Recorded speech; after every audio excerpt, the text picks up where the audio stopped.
Melissa Villaseñor is an actress, stand-up, and an impressionist. Growing up in Whittier, California, she started her stand-up career at the Laugh Factory Comedy Camp at age 16. Her incredible talent for impersonations soon landed her as a semi-finalist on Season 6 of America's Got Talent, and later as a cast member of the 42nd season of Saturday Night Live. Her other credits include the animated shows OKKO, Let's Be Heroes, and Adventure Time. Melissa, you're a genius. Was that not good? That was prepubescent. I know it was a little Ash Ketchum. I'm aware. Yeah. But that was what helped me at the time get into the voice. Just give me a little, like, Kathleen It was Turner. when you're a lot of in scary movies and hot chick. Like, I was always asking questions. Like, my whole dialogue, every single line I had was like, what's going on? But I don't understand. But how could this happen? But the way you delivered every line, it always was genius to me. Inadvertently, I think, because I was just like, I don't know what the fuck I'm doing here. It's so good. Your timing, everything. I know maybe you don't see, but for me, I was like, growing up, I was like, damn, no, this is... That's comedy? I mean, when the cat, like, beats you up and because he's Oh, shit in his God. litter. I love that I had to go to so fight much. training sessions with a puppet cat. You said something really interesting, though. Can't remember what interview it was, where you talked about how your vocal intonation became sort of a defensive move. Yeah. Correct me if I'm wrong in articulating it. I've been sharing that more on stage of like how I started stand-up at 17 out here. I'm from here. And I would go to open mics in Hollywood and I'm like, oh, there's nothing but older men around me. And I felt like I need to find something weird to kind of make it a shield so I don't feel just like, oh yeah, hot girl around here. Right. So I was like, well, maybe I'll just push my voice. So I kind of pushed it to be kind of weird, but now it's stuck.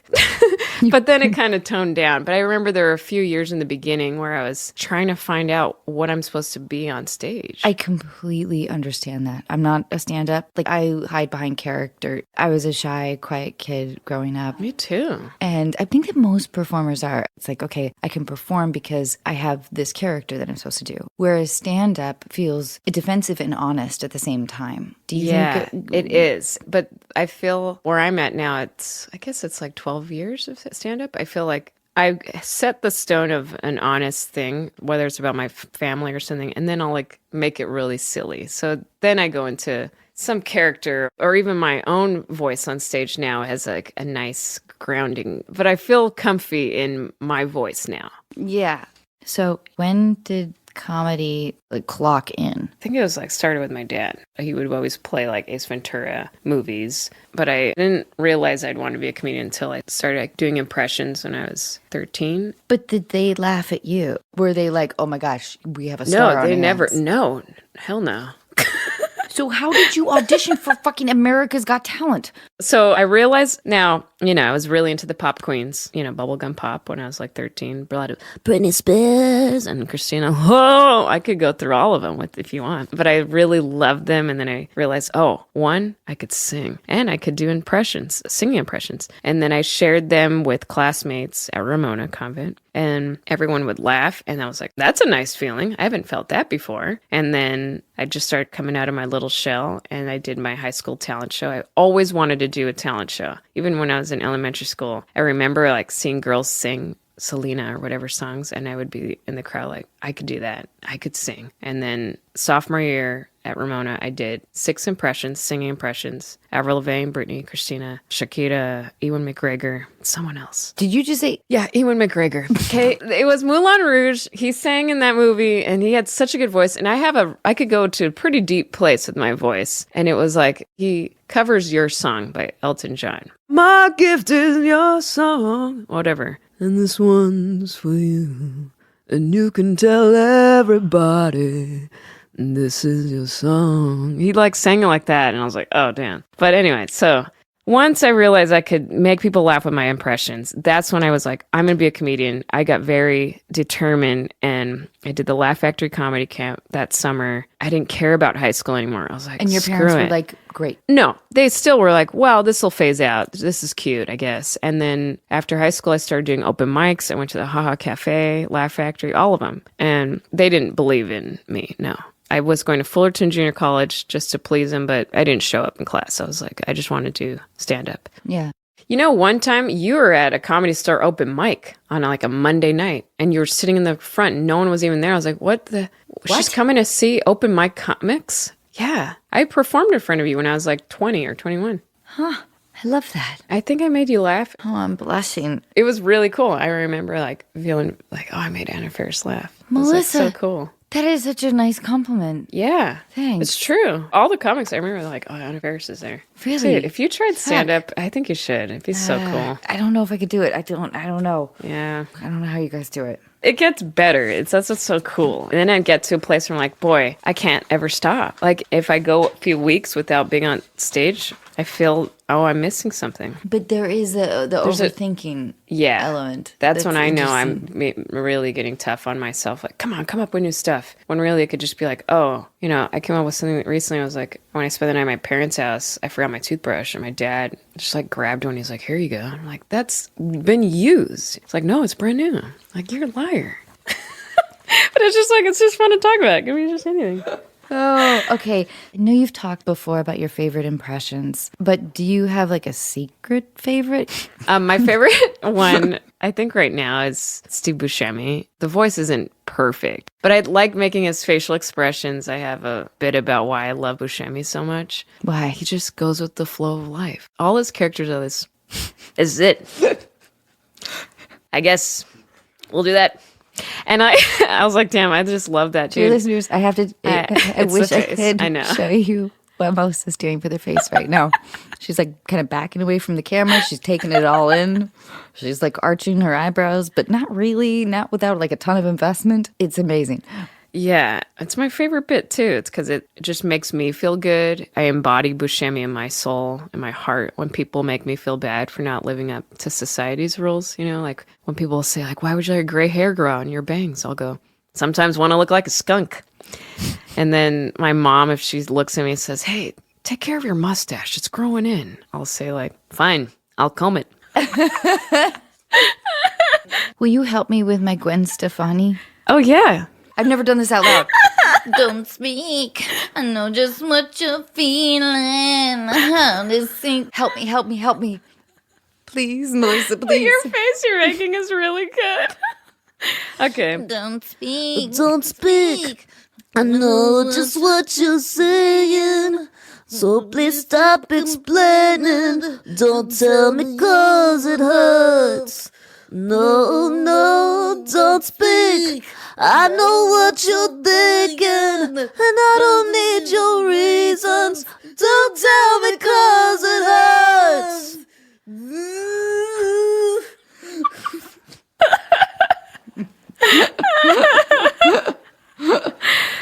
Oh my God, that's one of the impressions I did. Yeah, I love.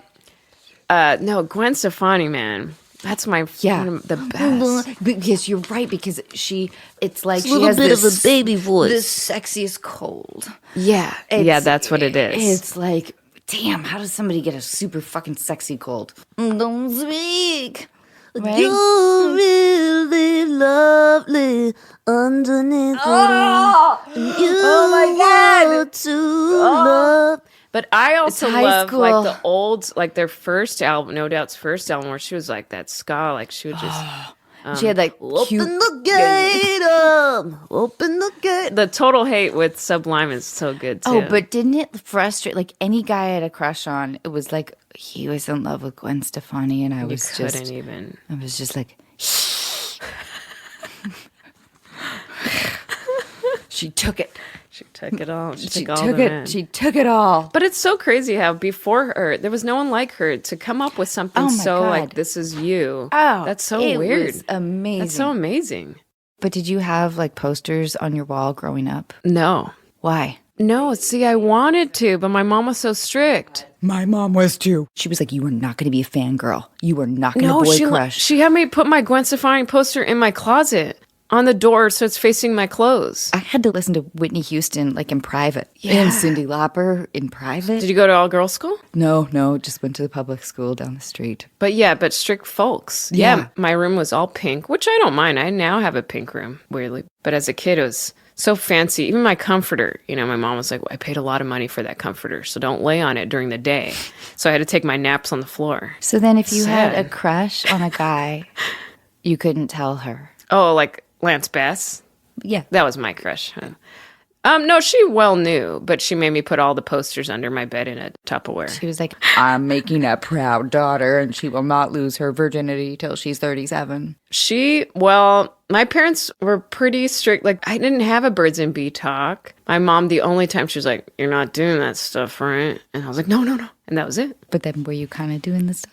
Not in high school. I really felt like I didn't know enough to. So you didn't go to like any kegers or like anything? No. And then Whittier, that feels like. I think Whittier definitely had some good parties. Yeah. So the school I went to, Ramona Convent, all girls school. Oh, gotcha. It's in Alhambra. So all my friends from the school were over there, and that's like 40-minute drive from Whittier. But I was really at home a lot. That's why I felt like finding impressions in SNL, like in high school, felt, oh, well, this is my thing now. So then if I didn't go out a lot. Would you describe yourself as kind of a lonely kid? Yeah, I think so. Even though I felt like my siblings I'm real close to them. But in terms of school stuff, like I was thinking about it the other day, I didn't have anyone I just called up and like chatted about the day or boys. I didn't have anything like that.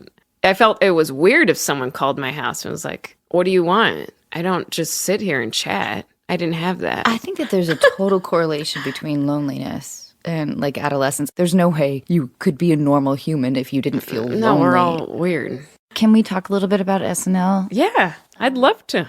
So you've been on the show for 3-4 years It's now? my 4th season. So I've hosted twice, and I say this with a lot of hesitancy. It took 10 years off of my life. I just was so terrified. Really? Oh, yeah. Do you feel that? I'm surprised that I could handle it. I mean, my body goes through a lot of weird stuff from that schedule. Yeah. And not getting like, was that okay? Yeah, that's the thing. No one will say like, oh, that's good or that's not working. I mean, it's really just you have to go with your gut. Which is difficult for a needy person like myself. Like I want to know, like, did that work? And if it doesn't work, then what can I do to change it? And how do I negotiate these waters? And trying to cling on to a cast member they were probably like, please, like, you can back off. It's all right. There's some crafty down there or whatever.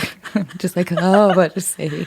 But, yeah. Because I know that the cast, they do the heavy lifting. How does that process work? Because as a host, I was just like in and out, and somebody was shuffling me to a room that nobody was in, and it felt like, what degree of collaboration is there? Well, for me, because I came from stand-up, I didn't come from sketch writing, so this show was always, the first year was really hard because I was like, I don't know how to write sketch. What the hell am I doing here, though? Because you have to really know how to write. But now I've gotten a groove of, first of all, I have friends now that I like to write with and that laugh with me when writing. Like, I try to always have like 2 ideas, and I kind of tackle down a writer that works for the sketch that will be like, oh, he'd be a good one to write that with, or Anna would be great to write the J-Lo idea, the hoop earring ones. You know, like there's certain people that have their strengths of what they're good at. You know, I had that little kid one I was watching those Kid Geniuses on Ellen, and I was like, boy, they're pissing me off. And I was like, I just want to play one of those little kids. And I'm like, the periodic table, it Galileo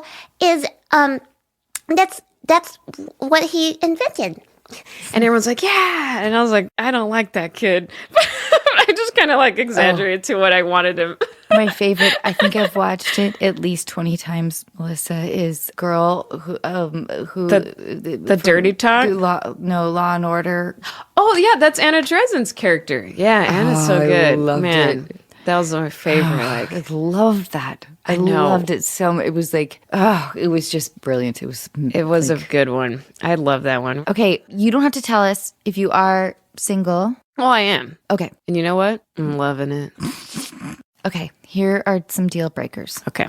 On the second date, he tells you his ex is pregnant. Oh, I'm gone. Really? Wait. Well, actually. No, I don't mean to challenge you. I think it's perfectly valid. I mean, it's a lot. Oh, yeah, I don't want to hear that. Yeah, I'm gone. Okay. I don't want to hear it. Yeah, all right, fair enough. Okay. Okay, he says he only likes to text because his face is more handsome than his voice. So he doesn't want to talk on the phone. Oh, then I'm gone. I need to hear the voice. You need to hear the voice. Yes. Okay. I've shown up on dates where guys have been like, oh my God, you're so great. And then I'm like, well, then this is not going to work. You're a voice lady. Yeah, you're right. I think voice is really important. I do too. I also think with mine, like there's been times if it's like a Instagram, I'll slide into guys' DMs. I'll text them I like the voice message text. Do you ever use that microphone? No, but you did it with Michael Sherman. Oh yeah, because I just safer on while I'm driving. And also, I like that people can hear my inflection. Yes, totally. And know that... No, Michael Sherman's thought I've been mad at him many times when, of course, I haven't. Yeah. It's just like, I'm not using the emojis. I don't really know how to do and I like hearing a guy, it's like just their general vibe and what's their humor when they speak. You know, mine's filled with that color of like, you know, I want to be silly. I love it. Yeah. Okay, every relationship he's had has ended with him getting cheated on. Well, I don't think that's a deal break. I feel empathy for that. So that's not a turn off? He got cheated on? Yeah. The reason why I like this one is because it is kind of challenging. Because I don't think it's a reason to not be with somebody at all. Of course, like we've all been cheated on. That's cool. But is he mopey with it? Is he presenting himself as a victim? I'd give him a chance. I'd like to hear about that.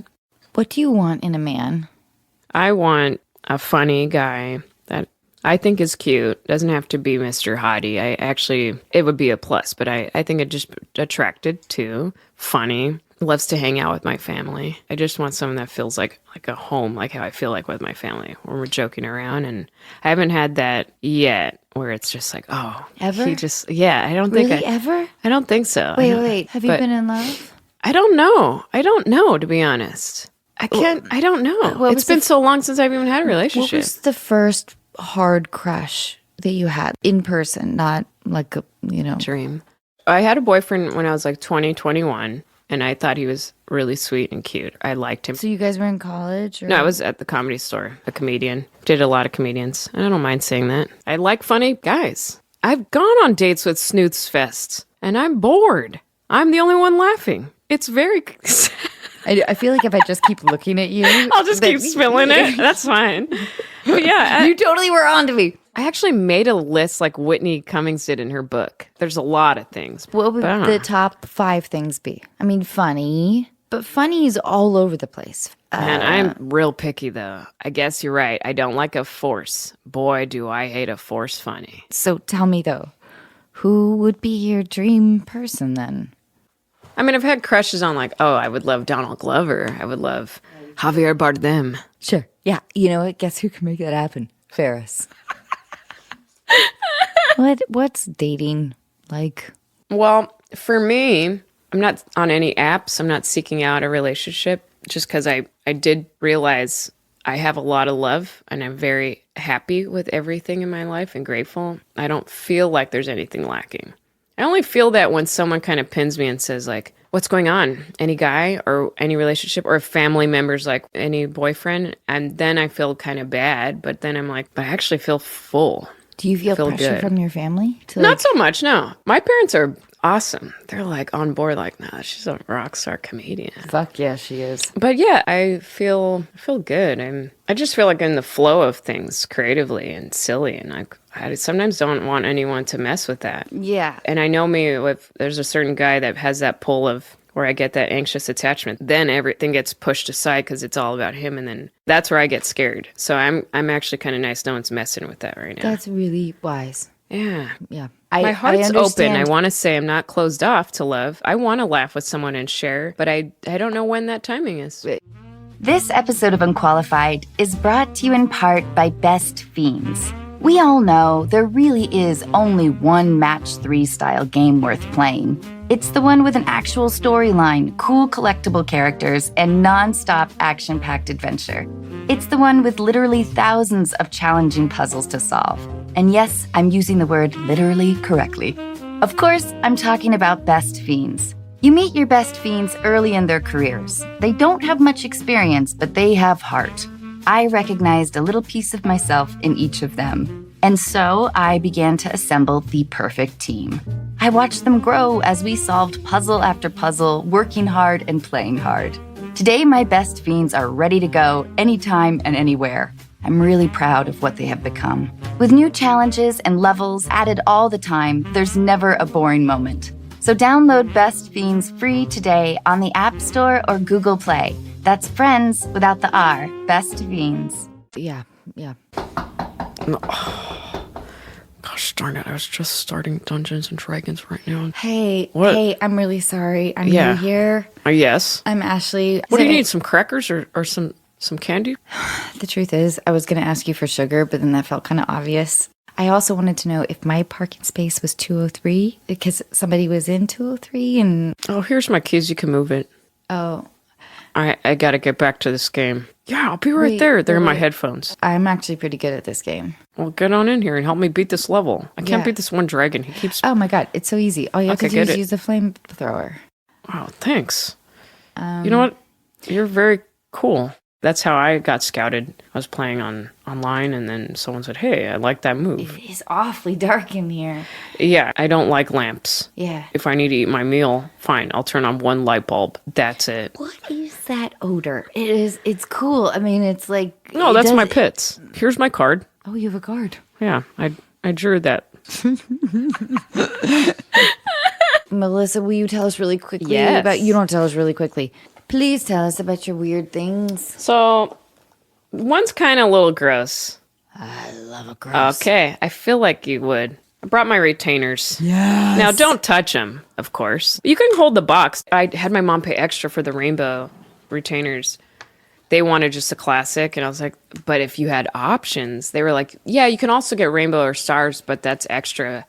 And I was like, well, I'm going to do rainbow. Just don't, just add it to my mom's payment. I used to pretend that my retainer could talk and was excellent at math. And I wasn't. And so I would sit in front of the bathroom mirror and my retainer would, I would pretend that my retainer would talk. We'd be on talk shows. Okay. And be like, yeah, I'm the world's, I'm the only person who has the world's only talking retainer. And together we're just... yeah, we're going to take on math or whatever. I love it.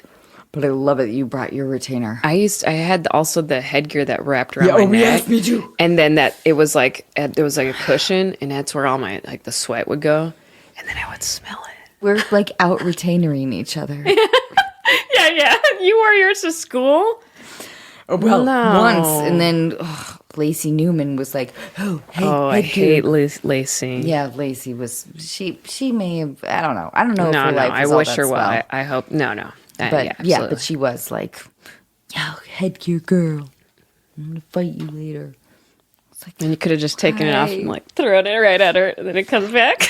Like a boomerang. Boomerang. I needed you.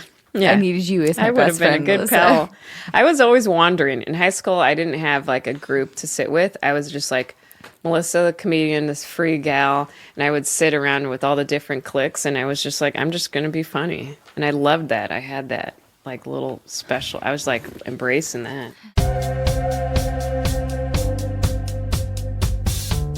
Hey, Melissa. Yeah. Okay, so we're about to call people. Yes. We're going to call Dana now. Hello? Dana. Hi, it's Anna Faris. And Melissa Villaseñor. Hi, guys. Will you tell us, Dana, what's going on? Yeah, so me and my boyfriend have been together for about 8 years, and he started doing this traveling job for about the last 3 years, and he travels a lot. He mostly works on the East Coast, and he can be gone anywhere from 3 days to up to 3 weeks. That's happened before. And he usually only comes home for about 4 days at a time. Sometimes there's stints where it's a little bit longer, but it just flies by and then he's off to his next job again. And intimacy has always been a problem in our relationship. I always want to get intimate and he never really does, especially with this new traveling job where I'm alone all the time. I have been feeling very unwanted lately, and we've had talks about it. At first it was his anxiety and he wants to go to a doctor. Now he thinks it's testosterone that is the problem, but he hasn't actually done anything to fix that. And I told him hey, my doctor's taking your patients, but when he gets home, he doesn't really want to do anything responsible, which I understand. And we don't get anywhere with that. So being how you guys probably travel a lot, and maybe I can get a perspective. Maybe I'm being an asshole. And, no. Oh, no. No. But Dana, I will say that we get so many calls about women that have a higher libido than their boyfriends or men or whatever, and how it makes them feel bad because we're socialized to be like, oh yeah, the man should be wanting us all the time. So have you been able to have a pretty frank discussion with him? When I had a talk with him, when he was like, well, I want to go to a doctor and check this stuff out, I'm like, well, I've heard all this before. This isn't the sex life I want. And then he kind of went off the rails and said I was being insensitive to his condition. I'm like, well, you've never really been to the doctor, so how do you even know what your condition is? I mean, he's a wonderful man. I love him to death. Nobody understands me like he does. He's a hard worker. He takes care of the house. Like, we could almost have it all if it weren't for this one little thing, which is turning into a big thing. Yeah. I bet. And that actually makes so much sense because I do think that when we have high sex drives, it is complicating for men. I do. And I think most women do.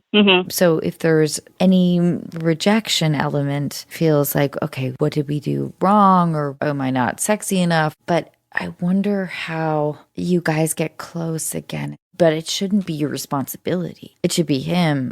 What do you think, Melissa? Well, I don't have a lot of experience with a long relationship, but I've dated one dude. I had a boyfriend last year, and he had trouble getting intimate. And I feel for you because I felt unwanted and not sexy, and I just felt bad, and I didn't know what to do. But ultimately, it wasn't a long thing, but I could really sting.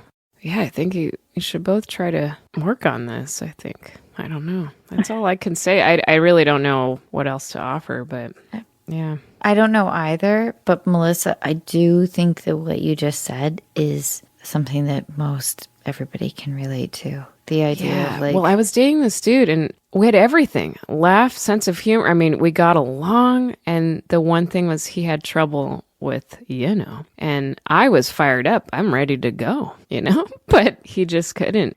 Do you guys talk a lot on the road? Did you like get little, Never tried anything like that. We talk every day. I mean, we FaceTime when he's gone and all that, but never reached out that way. Dana, there has to be a reach out with a partnership. If we are going to describe our relationships as partnerships, then that's what they should be. It should be a two-way street. Yeah. I mean, it's always one way with me. Like, it's always me initiating. Right. I think last time I had to basically drug him to the bedroom.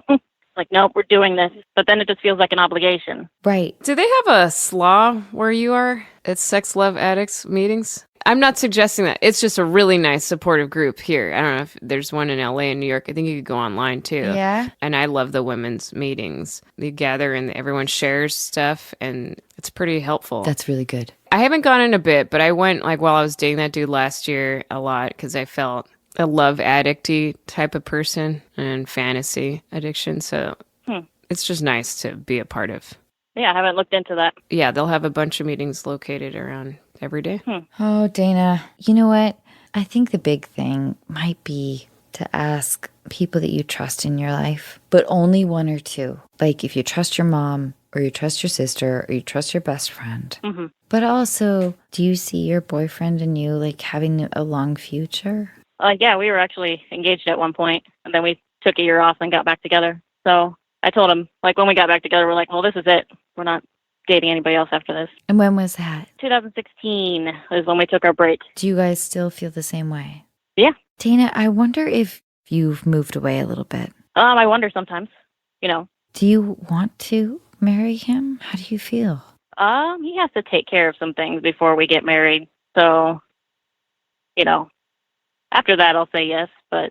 Like what? Do you mind my asking? Fix his credit, stuff like that. Adult things. Gotcha. I think the biggest thing is, are you guys happy? Are you happy? Yeah, it's just this one thing. Yeah, but I mean, if it keeps going, then I don't know. I just really don't know.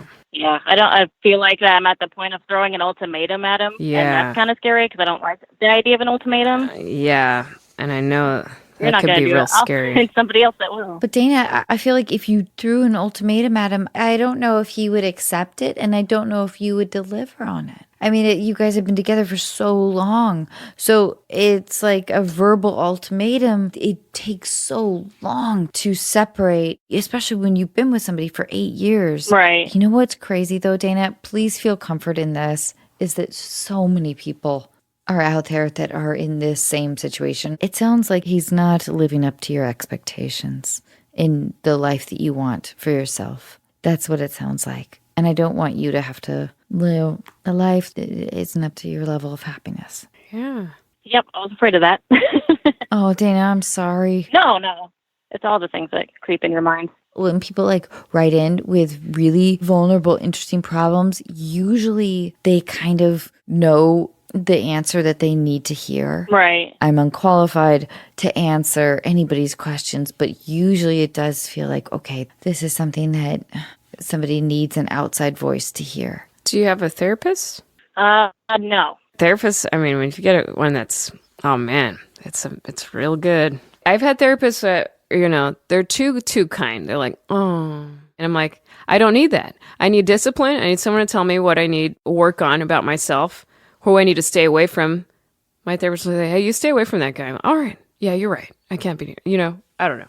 But I just wish you happiness, and I want to share that as scary the unknown is, if things change, you'll be okay. And sometimes some new surprises come in when you take that stand and change something.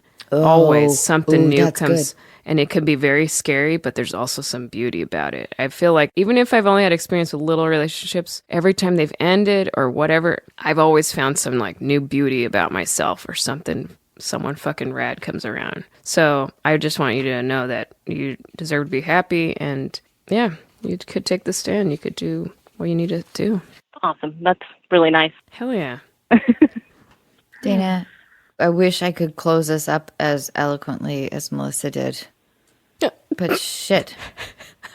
I just know. I'm just sharing what I know from my own end, but I don't know. It was fucking beautiful. But I don't know long relationship. I don't know experience from that. So, I just know little sprinkles. Wise. Thanks for sharing all that. Yeah, Dana, everything, thank you that's pretty so much. Vulnerable to share. Yeah. Thank you guys for hearing me out, and you guys are wonderful. You too. Thank you, Dana. This episode of Unqualified is brought to you in part by The Pill Club. Do you need to renew your birth control prescription? Want to switch your birth control? Maybe try it for the first time. Whether you know the brand you want or you're looking for help finding the best option, the Pill Club medical team has your back. With the Pill Club, you'll never have to make a trip to the doctor or wait in line at the pharmacy. The Pill Club is a birth control subscription prescribed by a medical professional and delivered straight to your door for free in discreet packaging. The Pill Club carries over 120 FDA-approved brands. Most brands of birth control are free with insurance or Medicaid. Otherwise, prices start as low as $7 per month without insurance. Right now, when you go to thepillclub.com/unqualified, the Pill Club is offering a $10 donation to bedsider.org for every unqualified listener who becomes a patient. Your donation will help low-income individuals get access to birth control through bedsider.org. That's thepillclub.com/unqualified to get your first birth control care package. That's thepillclub.com/unqualified to get your first birth control care package and donate to help more women in need of affordable birth control. Remember, thepillclub.com/unqualified. You must use the link to make a donation. She was so cute. This is a stand-up joke. I don't have a knock-knock joke. So sometimes I'll wear my backpack when I go to the restroom because I don't want to put it on the floor. And I thought of if someone walks in on me in the restroom sitting on the toilet with my backpack, I've prepped what I'm going to say. And if he walks in and goes, "Oh," what I'll say is, "Oh, life's a journey, huh?" And that's it. Melissa? Yes. Villaseñor? Mm-hmm. I don't want to wait for our lives to be over. I want to know right now, what could it be? I don't want to wait for our lives to be over. Why can't it be happy? I can't thank you enough for being here. Thanks for having me. I love you so much. Thanks. Thank you. I love you, Anna. It's so good. Thank to you, meet Melissa. You and hang. Villaseñor. No? That's fun. I like that.